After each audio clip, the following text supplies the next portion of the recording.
so you know. Okay. Hi, everybody who is watching on the stream. Make sure you comment. All right, so we'll do final thoughts, and then we'll just start to talk about the playoffs and the matchups and the standings and all that fun stuff. Okay. Oh, you know what? I'll bring up the Allen fumble that wasn't whatever, the play where he's... You keep doing it, 6-7. I'm juggling.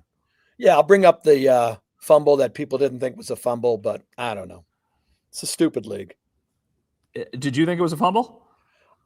By the letter of the NFL law, no.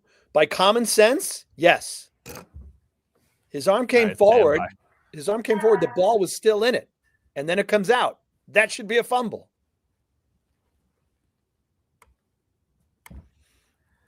All right, welcome back, everyone. First half hour coming to an end, so we will, as we always do, end with some final thoughts. Only two of us tonight. No Joe final thought about the offensive line. So, Howard, you got to step in. Hey, the Josh Allen fumble that was a fumble, wasn't a fumble, I don't know. This is vintage NFL. You have rules in the NFL that we all watch a play and don't know what the heck it is. You just asked me, Matt, do I think it was a fumble? By watching NFL games and understanding NFL rules barely, that should not have been a fumble by what the NFL, I think, considers that play. By common sense, it's a fumble. His arm was going forward. The ball was not out. Ball came out, his arm came forward, he still had the ball, then the ball comes loose. I think that's a fumble. But according to the NFL, that's supposed to be an incomplete pass because his arm was going forward. Somebody fix the NFL rule book, please, before I die.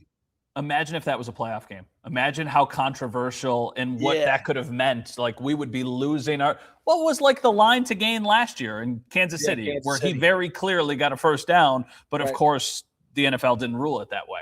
All right, my final thought is I actually like the fact that now for the likely final game inside Highmark Stadium, that the story is going to be about it being the final game. I know the storybook ending was that they hosted the AFC Championship in the final game and they punched their ticket to the Super Bowl, but we wouldn't have been talking about the stadium then. We would have been talking about, oh my goodness gracious, the Bills are in this big playoff game and they have to win. And the alternative is if they lose, what an unbelievably depressing way to send this place out. The stakes for this game are very, very minimal. And I do think that this is almost like a celebration. It's going to be an event in sending this place off in style. So I appreciate that. And I know it's not the storybook ending that we had all thought 18 weeks ago, but I still think that this is pretty cool. So yeah, we'll talk about the stadium coming up in a little bit. We'll answer some of your questions coming up in a little bit. We're already live if you're watching on the stream, so fire us some questions. If you're watching on TV, don't go anywhere. We'll be right back.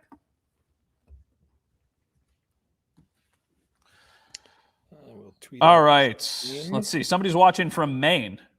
Howard, they got internet. Look at that. Internet. What a concept. Really? Wow. Who would have thunk?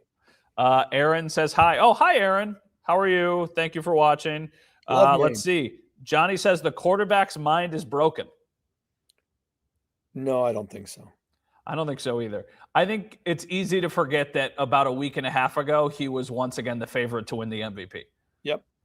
And I had some people on the podcast last night. We did it live, and they were telling us, like, hey, Josh has been terrible this year. And I'm not saying that that's what Johnny said. Yeah. But I was like, what are you doing? Terrible? Like, what are we doing here?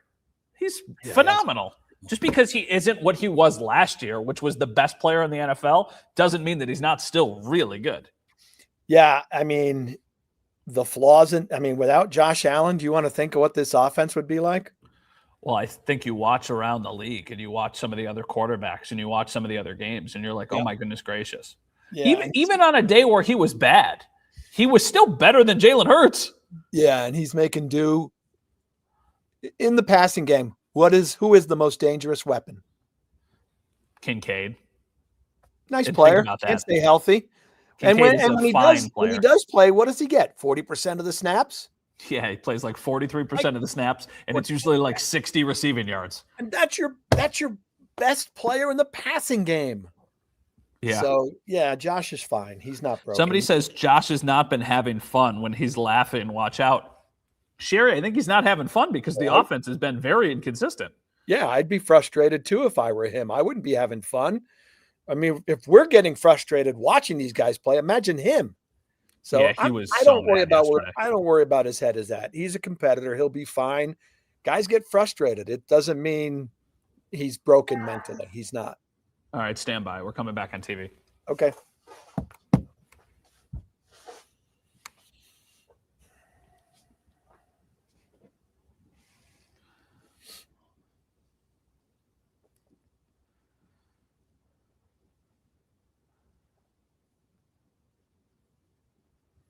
All right, welcome back, everyone. Second half hour of Leading the Charge. We're going to answer your questions. We'll talk about the Bills' playoff scenarios, the stand-ins, and go through all of that. I am Matt Beauvais. Howard Simon in his fear bunker in the basement joining us because there's some bad weather here all around Western New York. Joe Biscaglia, who would normally be here, lost power 10 minutes before the show started. Howard and I have a theory that he intentionally shut off the power, so he did not have to do the show tonight, so we shall see. And then somebody has the audacity, Howard Mike, from Phoenix, who says, hi, guys, it's 75 and sunny where I'm at. Yeah, nice. Okay. Hey, Mike, let us know when it's 125 in a few months. Yeah, we will get to that. It's dry heat, so it's okay. Is it bad by you? Weather? Me? No. We barely had any snow in this is the North Towns, Matt. So amen, brother. We are flying back from New York. We did a quick Christmas Day trip to New York to see our son, surprise him. We're sitting in the airport at JFK waiting to fly back to Buffalo. Guy sitting next to us doesn't know who I am, but we just start talking about Christmas Day and traveling. And he lives in Hamburg, and and I'm like, I'm a North Towns guy, and you're crazy. And he spends 10 minutes extolling the virtues of how he loves snow and he loves the South Towns. He would never move to the North Towns. Have a good time this weekend, buddy, if you're watching. Yeah, no kidding. No, I'm going to be in the North Towns forever, and I'm completely okay with that. Oh, my God, yes. North Towns rock. Go North Towns. All right, Howard, we're sitting here talking about a Bills game yesterday that was really sloppy. But before the game even started, I posted on social media that a loss might be more beneficial than a win. That bothered some people. They were like, you're making excuses before the game has even started. I'm like, no, this is just logic, because if the Bills end up as the 5 seed, they're very likely to be playing against the Ravens or the Steelers. I just have so little faith in the Steelers winning that game. I didn't want anything to do with the Ravens. We have the opponents on the screen. Who scares you and who do you like as a possible matchup? Love this question. Okay. I wish I had the old Madden Telestrator. I would put a circle right around the bottom team listed there, the Texans. Here's what scares me, okay, yeah. Matt, in terms of playoff opponents, I want the Bills to play the defense that doesn't scare the living daylights out of me. Obviously, as good as the defense was against the Eagles, I think, are still thinking if the Bills are going to make a run in the playoffs, it'll be because of Josh Allen and the offense looking like we know it can look when it's operating at top level, top form. So if that's the case, I don't want to play a strong defense with a really good pass rush. Well, I did a little research. You ready, Beauvais? So, number 1 scoring defense in the NFL this season is the Denver Broncos. Houston is 6. The number 1 team in terms of sacks per pass play is Houston. Denver is 4th. I don't want the Texans. I don't want the Broncos. I don't want a defense that can control the Bills' offense, because I don't think the Bills can win a 13-12, 14-13, 17-14 playoff game. How do you feel about the Jags? Because I think right now they might be the most likely outcome.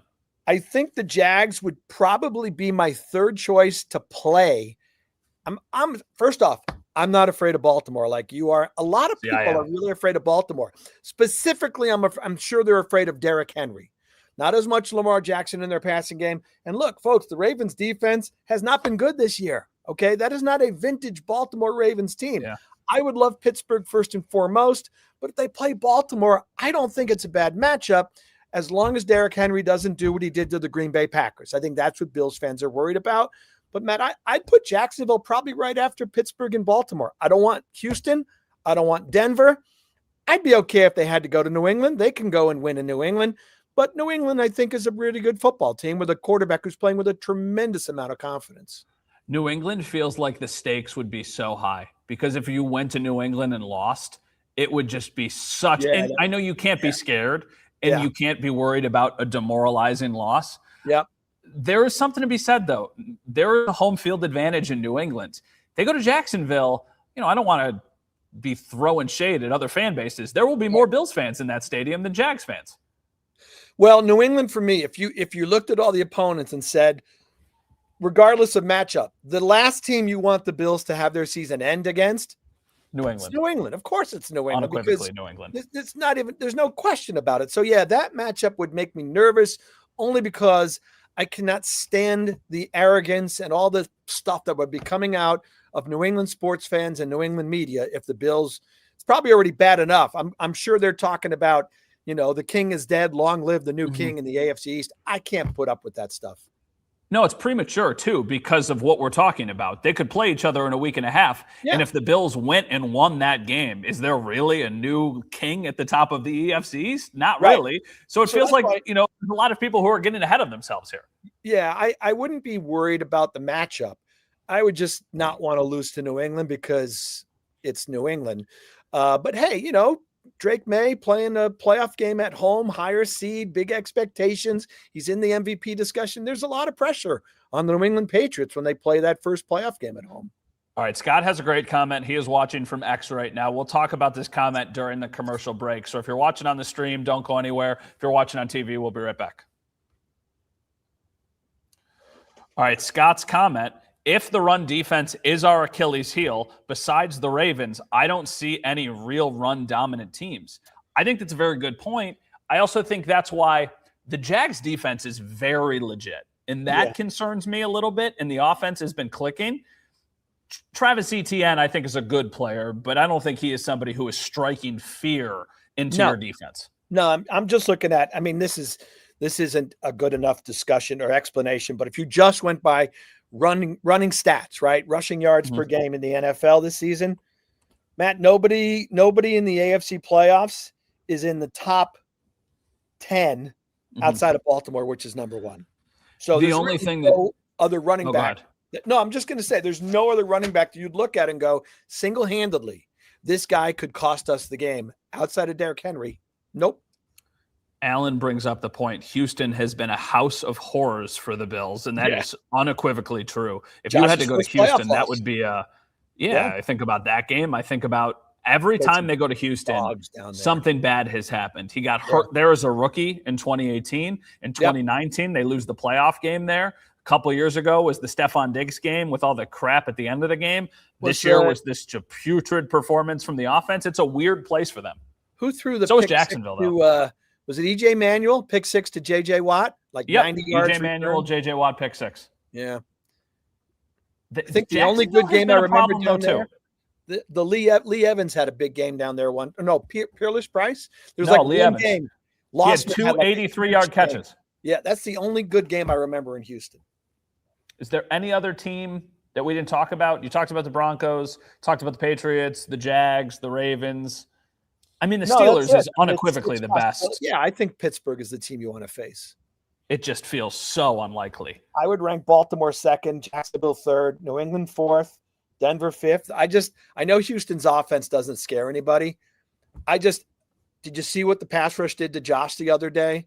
I just think the Texans could make the Bills look it could make for a miserable day for Josh Allen. You know what's incredible, though? And once again, we have hindsight, and things are so weird. But imagine if somebody 18 weeks ago told you to get to the AFC Championship, the Bills are going to have to beat the Jags and the Broncos. You'd go, okay. Sounds great. See you in the AFC Championship. Right. And now I'm like, I don't even know if they're going to win a wild card game. Yeah. What a weird team they are.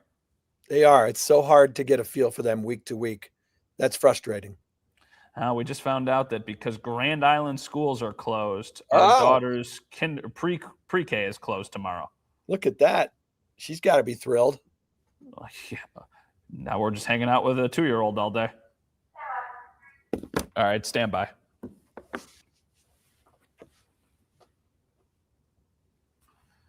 All right, welcome back. Watching Leading the Charge, Matt Bove, Howard Simon, Joe Biscaglia pretending his power's out as we're getting ready for the Bills' final regular season game. Howard, final regular season game, but also very likely the final game inside Highmark Stadium. We should probably talk about that a little bit, right? Yeah. So, My first game, my first experience, Matt, at Highmark Stadium, actually, I was in the stands. It was 1989. I was hired by a radio station in Niagara Falls, but I wasn't covering the team yet. I didn't have a press pass that year. I wasn't actually covering the team. So one of the people I worked with, one of the DJs at the station, got tickets. It was a Monday Night Football game at home against Denver and John Elway. I had never, ever been to a Bills game before. Never went while I was in college. So we go out, we pull into the parking lot, and I mean, it is tailgate heaven out there. And I'm just looking around going, this is amazing. And then we walk into the stadium. I just remember the crowd noise and the sound. And even in like commercial breaks, I actually lost the game that night, I think. But I just could not believe the atmosphere. I mean, I had chills running up and down my spine thinking, this is an unbelievable place to watch a football game. I think that we take for granted how special of an atmosphere in a building it is. Yep. We have a producer who worked here for several years. He moved away a couple months ago, but he is from the New York area and he grew up a Jets fan. Mm-hmm. And he was like, I've been to NFL games. And then we took him to a random actually, it was the Bills Jags last year on Monday Night Football.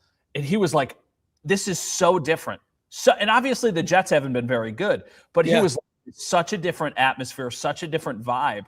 Orchard Park is such a cool place to watch a football game. Yeah, and you know what, Matt? Because of the job we have, you sit in the glass enclosed press box, and you maybe forget what it's like. I mean, you hear crowd noise, of course, but you don't get the full feeling sitting inside the glass enclosed press box. When I used to cover games, when the box was still at midfield, every now and then, I didn't do it that often, but every now and then, I would leave the press box, sometimes before the game, sometimes early in the game, and go out into like one of the concourse walkways and just stand out there outside and just soak up the crowd noise and the atmosphere, because sitting inside doesn't do it justice. Are you going to miss it? Are people going to be upset if I say no? No, you can say whatever you want. Not really. I'm good on new stadiums. I'm a Mets fan, so it reminds me a little bit of when Shea Stadium closed. I grew up at Shea Stadium. I became a baseball fan, a Met fan. I spent my youth going to games at Shea Stadium. By the end of its life, Shea Stadium was a dump. It really was not a fun place to watch it. And then they opened Citi Field. And Matt, this place is one of the best venues to watch a Major League Baseball game. It is gorgeous. So will I miss the stadium? No, because I think I drive by that new one on Abbott Road every time I stop. I pull over and look at it and go, man, this place is going to be spectacular. So there's excitement for the new building, and I think we all collectively feel that. But I also do feel like it's going to be an emotional thing. What do you think Sunday is going to be like? Yeah, and I think they're going to have a bunch of the guys back, right? Some of the Hall of Famers and all these players are going to be. I think it will be very emotional. You're saying goodbye almost to a family member. It's like you're right. That stadium does carry so many memories, so many great memories, and so many stories of kids who went to games with moms and dads and grandparents, and the tradition of Bills football handed down by going to that stadium for generations since 1973. So I think there'll be a lot of people in tears. I think there'll be a lot of people swapping stories at tailgates and talking about maybe loved ones who are no longer there that took them to their first Bills game at Rich Stadium. Yeah, I think it's going to be a very emotional day on Sunday. I keep thinking about what it's going to be like when the game ends. And I just think about looking around that building and if people are going to be leaving, or if they're just going to be kind of sitting there. They won't want to leave. I think they're going to be kind of in shock. Yeah, I think you're going to find people will not want to get up from their seats, and they'll just want to stay there and soak it up as long as possible. And as they walk out, you're going to have people turn around and take one last look before they exit the stadium. That's the stuff that's so cool. Somebody just commented, Dad helped build it. 1 ticket's on the 50-yard line. Wow. Great series by Matt and company. Thank you very much. I appreciate that. But yeah, there are so many stories in that stadium, and we'll spend a lot of this week talking about them. If you're watching on the stream, we'll continue. If you're on TV, we'll be right back. Yeah, I keep thinking about it. I don't even really think about the game. I think about when the game is done. Yeah. And what it's going to be like in that building. Yeah, it's weird. As much as I said, I'm looking forward to seeing the new building and all the bells and whistles. You can't just forget about a building for me, it's not 50 years of memories, Matt, but think of all the football games we've both been at in that place. Think of teams of the 90s. Think about, I've been so lucky to see some amazing games in that place. Yeah, so I think about tough. Your comments that you just made is right. I'll be thinking a lot about the people who I have been at that stadium with. Yeah. And the easiest one for me, you immediately go, I'll go to my dad and I'll go, okay, he brought me to my first game. He's not here anymore. I'll think about him. But then I'll think about my friends and I'll think about tailgating and I'll think about, oh, I haven't thought about this person in all of these years. And, oh, remember when we used to go and do this? Or remember when you had too much fun where you didn't even get into the stadium? Like all of those things. I think about that happens with me with Shea.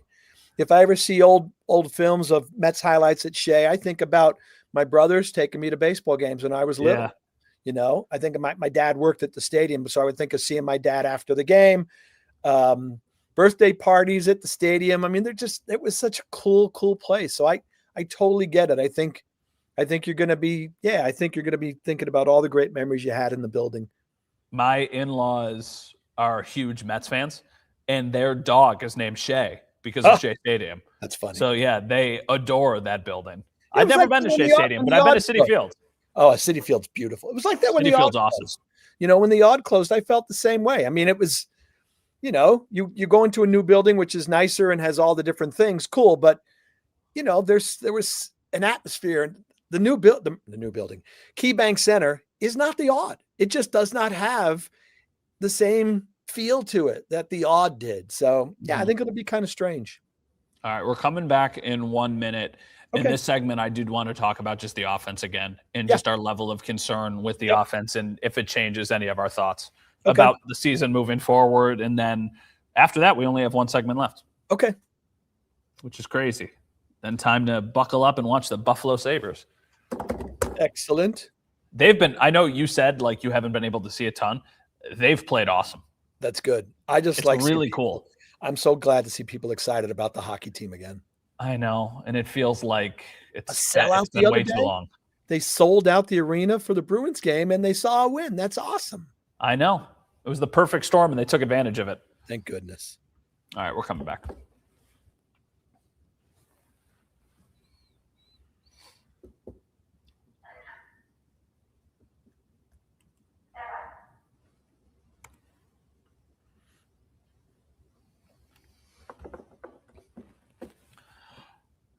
Somebody just commented they might buy NHL Center Ice in Florida because they want to see the Sabres play, so I understand that.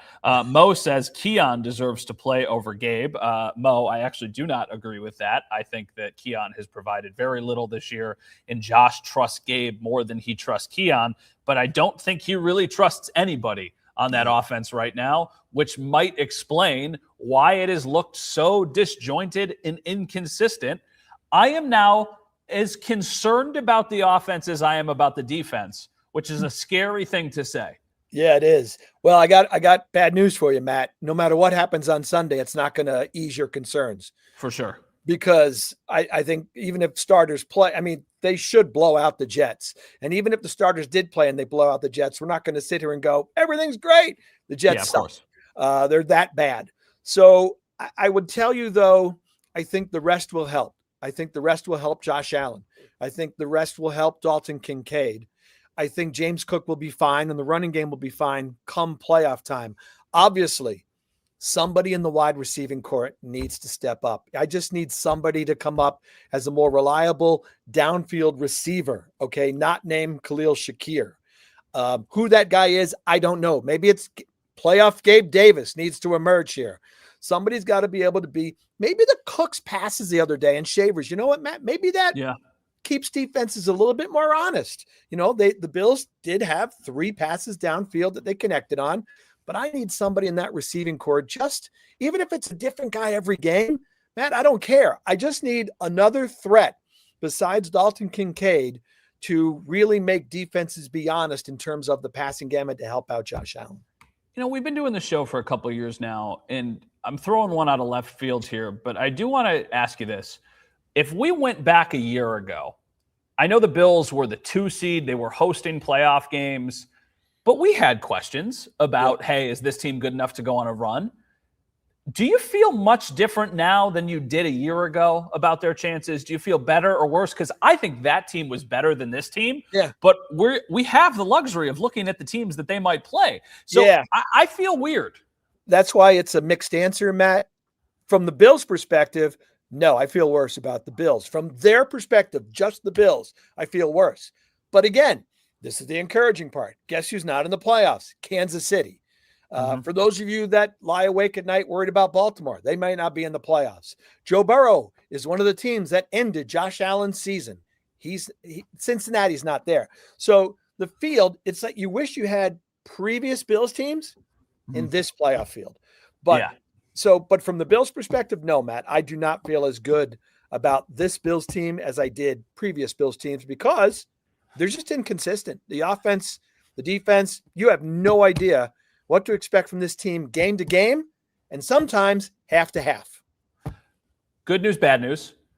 Bad news. If the Bills are going to win the Super Bowl, they have to win 4 straight games, and all of those games will very likely be on the road. Yeah. Good news. They actually already have won 4 straight games twice this year. They had a 4-game win streak to start the year, and then they had a 4-game win streak that ended yesterday with the loss to the Eagles. So we know they're capable of it. This team is just funky. So we shall see. All right, 1 segment on TV left. We'll answer more questions during the commercial.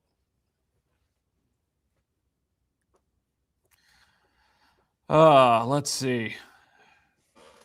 Bills 0-5 when Cook goes under 100 yards.